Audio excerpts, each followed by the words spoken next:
The truth they hide. This video may be removed. Hello. When I was a teenager and barely of legal age, the Belgian state secretly implanted DBS-type neural devices in my brain for experimental purposes without my knowledge.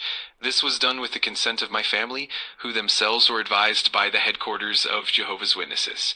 This religion, which claims to be Christian and to respect the value of human life, agreed to allow the state to commit one of the worst crimes a so-called rule of law state can commit. After discovering the truth, I wrote to the Jehovah's Witnesses organization and to the King of Belgium to give them a chance to repair the harm and take responsibility for their actions.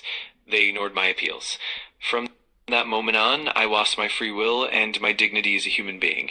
This is not a minor medical procedure, but an extremely invasive operation. My skull was drilled in 5 different places, on all sides of my head, from the temples to behind the ears, and from my forehead down toward my nose.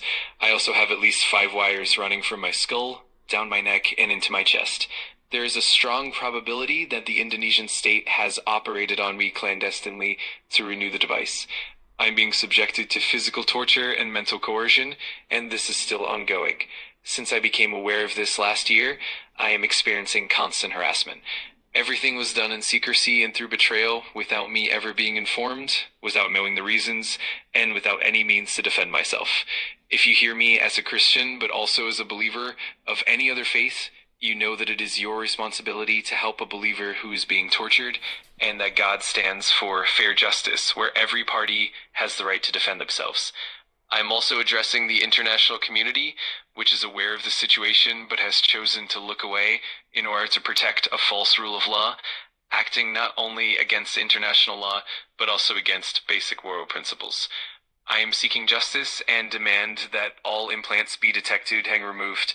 Given the international scope of these actions, if this information were to become public, it would be an unprecedented incident and a major scoop.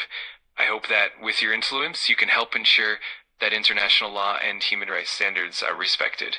I want to make it clear that this is 100% real.